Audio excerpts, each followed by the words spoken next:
You can play the spells that make Hallowed Ground. You can play Sterope, and you can play Blue Conjurer. So you damage your stuff, you heal it efficiently every turn, you generate spells, and then you turn those spells into Arcanists, and then you flood the board with Arcanists, and then you trigger them with Sunset's Therapy spells, and so on and so forth. You can back this up with Sundrop Elixir for extra healing. More cheap spells. Right. So we're playing an Arcanist deck. What else do we got? Sunseer could be good here, actually. It's extra healing. Arcanist to the heal is a pretty interesting idea. Ether Master is good. Scientist could be good. We have Sanctify, zir'an's Bloodbond spell, Sundrop Elixir. We probably want like Afterblaze and a Holy Immolation in here. We obviously want... Oh, I'll be right there. We obviously want these guys. We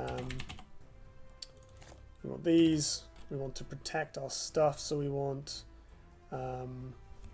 words. Sorry, protect ourselves. We're playing heal lineup, so we want this guy. We'll need some more 2-drops. So let's get some healing mystics in there, and then want some holy immolations and some sunrises because we have all this efficient healing. We need to cut something. I want another sunriser basically. Could have Sunseer maybe. An Arcanist is a good name. I like that. I want to see Aegis played on Judicator. Oh my god, that would be so good. But then they just like not only they could AoE dispel, they could also like Aperient's claim it, and you're just so sad.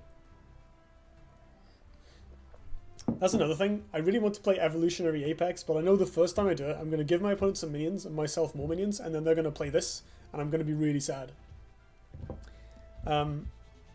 Yeah, so this... I've always wanted Sunset's Therapy to be good, and this could be the deck where she is good. I'm really curious to see if this works or not. We have so many 1-drop spells. We only have 15 spells overall, but... Oh, we don't have Trinity Oath. That could be... Oh, I guess that's not really a problem, because our draw engine is Sterope and Conjurer. And Sterope makes 1,000,000 spells. This is kind of a Hail Mary. We might not need it. Might want something else instead. This might be too many healing effects. We can cut a Sundrop Elixir for like some actual removal. Let's get a Martyrdom in there. Never hurts to have Martyrdom in your healing deck. Let's try something like this. I mean, this is like hideously unrefined, but we'll see how it goes.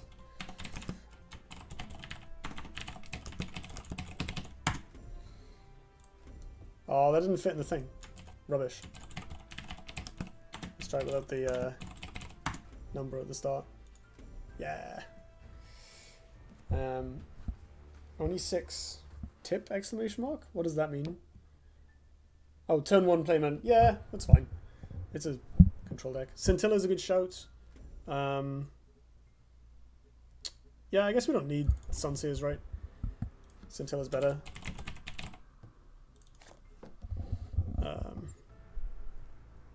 In fact, we should probably play a third one. Yeah. Let's go for that. Creatures are good.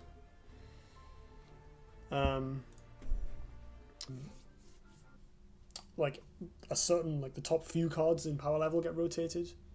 There's quite a lot of good options. Okay, this is decent. This into this is obviously good. I guess I can just ship both of these for now. They seem to be more useful later in the game. So this is a reasonable turn 1, but I think I'm going to play this instead. It'll bait a Chromatic Cold, which is fine because A, it leaves us with something we can heal on board for later, and B, means we don't commit anything into a Chromatic Cold because obviously they're good against like owl-based sages and stuff. Don't need to do all this all. Oh, it's face. We can deal with that. That seems fine. Okay. But I guess I should play this sort of slightly more aggressively. I might need to actually contest minions with it. You're too deadly in this matchup. Double healing mystic, hell yeah. We're gonna get swole. 3 mana card half the time, end the game for your opponent. Nah, not really. Like, so one thing about the Vanar Sentinels I realized earlier, they're all very soft to Saberspine Tiger. All of them die to Saberspine. So like, obviously the two that aren't Freeblade just die. And then Freeblade swaps positions with the Saberspine, which can then still turn around and attack it, and you can attack the Freeblade with your general or whatever else it was next to. I don't think they promised not to remove sets. I don't think they've said anything about that. More Snow Chasers. This is getting on my nerves. Although it's actually not a problem at this point. Chromatic, yeah, there's...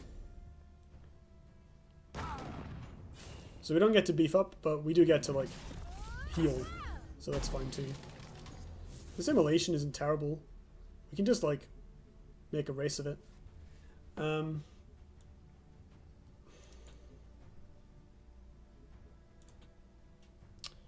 want to find Scintilla or Sundrop Elixir of the direct heal. Perfect. We'll play this next turn. For now, I think we can afford to be greedy. Come up here. Immolate. I'm not going to attack. I'm going to leave this as is because I can heal it with Scintilla next turn. And I'm obviously not going to attack with my face. I need to keep my life total as high as possible in this matchup, and I'll win eventually, hopefully. Yeah, I think eventually they will have to rotate stuff. This deck definitely needs Dispel. All the games we played so far would have been much easier if we'd had a Dispel in hand. So it needs Sunblooms or something. I don't know what the cuts are, but definitely needs Sunblooms. That's always the case with zir'an decks, though. They have, like, far too many cards you always want to play. Jammer isn't too bad. We could immolate again. Seems clunky. I'm going to replace this and see if I draw another Sunforged Lancer or something so I can get rid of this more cleanly. Definitely don't need that yet. Okay, how am I doing this? I need to not be near this Snow Chaser. I can sort of gum up the board a bit. Doesn't seem too bad. I guess, like... Also I need to play around Warbird, don't I?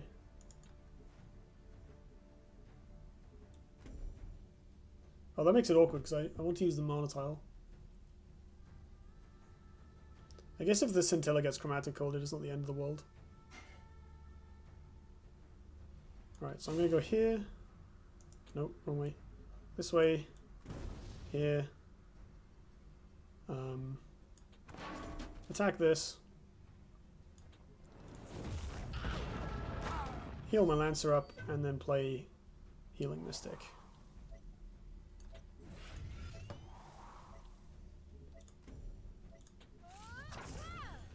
And I will attack this because then if my opponent wants to attack with it on her turn, she doesn't get the draw. So she can probably kill most of my stuff, if not all of it, depending on what the rest of her hand is. But we've got some more healing, although this hand is a serious clunkfest, my god. Every card they print blocks out some possible card designs, so eventually they'll have such a cramped up design space they'll have to remove some cards to make room for others. That's quite a good way of looking at it, actually. The way I normally explain it is something like the more cards you have in a format, the more the power level increases. So eventually it just becomes impractical.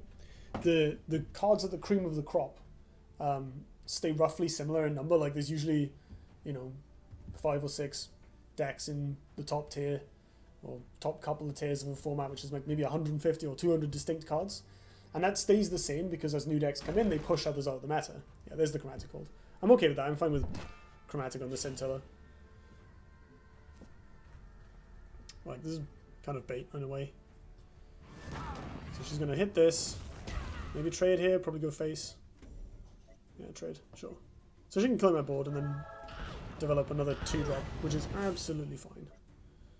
I'll play the Oh, okay. That's pretty good. That's awkward, actually, because if I want to attack this, I have to stay in the middle near the Sojourner. I also potentially play into Glacial Fissure, which I need to not do at all costs. Ooh. I can ping it, that doesn't help much. I can play Holy Immolation on a Healing Mystic, but possibly I just want to jam a big thing. Scientist or Conjurer seems fine here.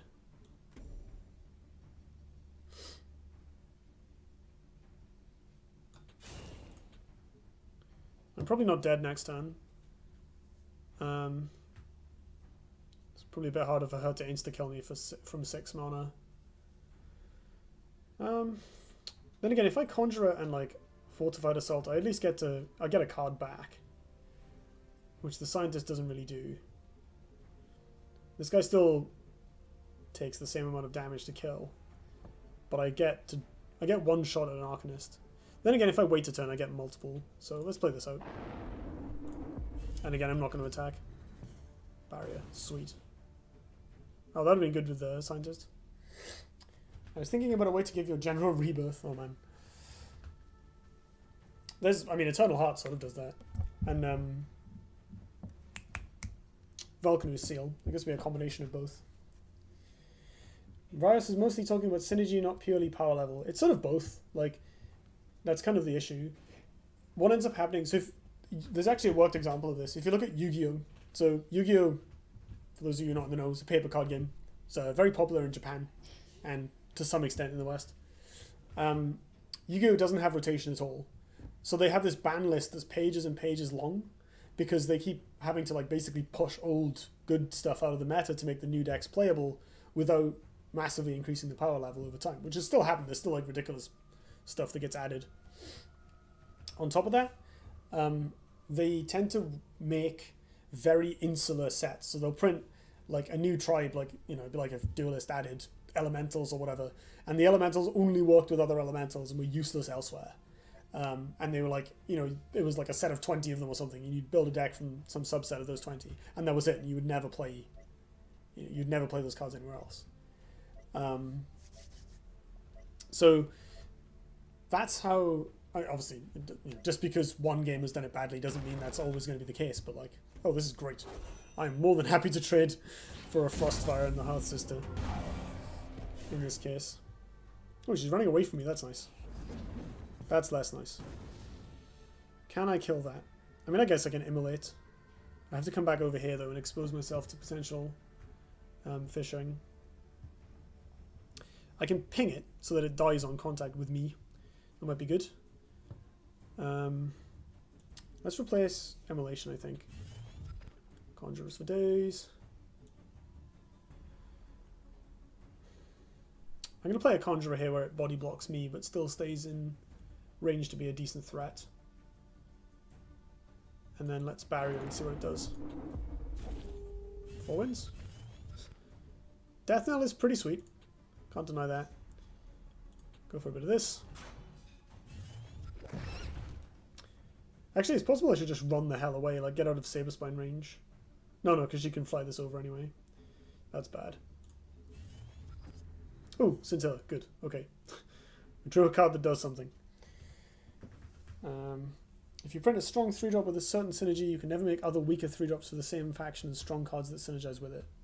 Yeah, that's also true. Like, Hearthstone had this problem with Piloted Shredder. It was the best 4-drop. Any 4-drops they made that were new would either just not see play in favor of Piloted Shredder, or would have to be like insane to be good over Piloted Shredder. Can make more factions? Yeah, that would be a big creep. Theoburling coming. Oh god. That would rack me. Frostfire or Wailing Overdrive would be good as well. No, Wailing Overdrive... No, yeah, she can cast it and then fly over. Man. Yeah, there's a lot of ways this... Like, leaving this up is pretty scary. There's a lot of ways this could go horribly wrong. She's got 7 damage. Frostburn would be 8, would be 10. Saberspine. Like, there's a few things she could have, but it's not like that risky. That's pretty good. Alright. But this is fun, because we're going to do a bunch of healing next turn.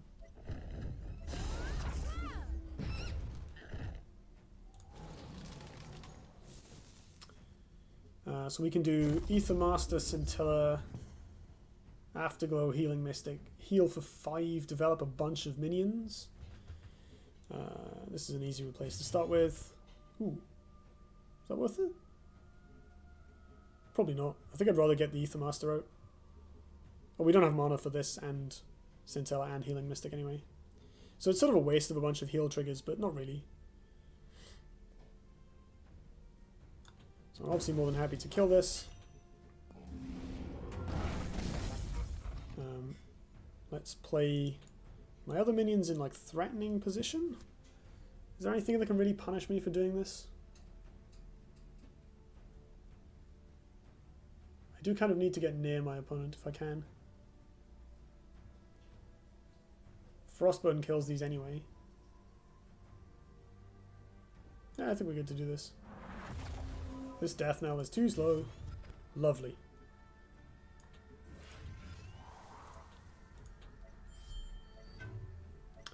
And now I can run away from Saberspine Tiger. Where's the maximum reach it has is here, so I'm going to step back by 1. No, 2, because I want to protect this from Warbird. Yeah, I'm just going to be over here, chilling. This lot is enough board presence that my opponent will, that I've probably got something on my opponent's side of the board regardless. I guess like Frostburn Fisher clears them all, but whatever. That's a bunch of cards not spent on killing me. I have a friend who still plays Yu-Gi-Oh! And from him I sometimes hear stuff about the game, and it basically comes down to every new set brings out 3 entire new top tier decks to push all others out. Yeah, okay, that was my impression as well. That's basically what you end up with when you don't have rotation, which is like, it's basically forced rotation, right?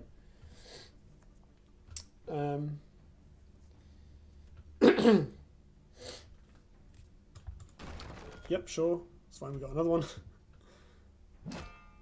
Get the Healing Mystic tile going as well, so we can maybe try and find some synergy. Ouch.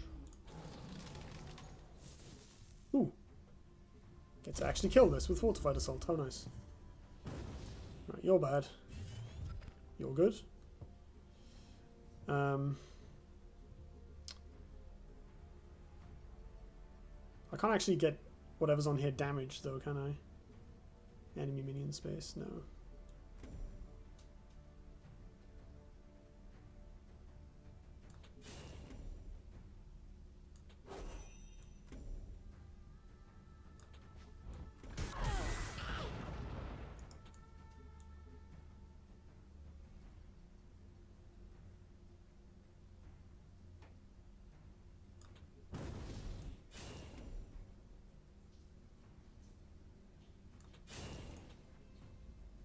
Healing. Yes. I actually need this. It's not going to do much. So I can't heal anymore. So I guess I just Owl Beast and kill this. Get some big stuff going. Boom.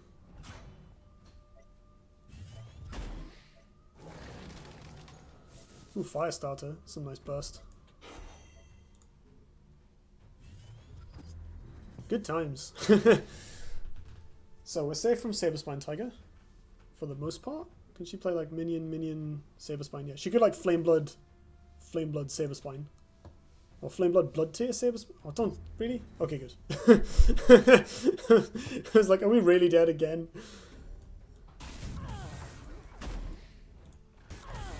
There we go, that was cathartic. Did not get killed from 18 life this time.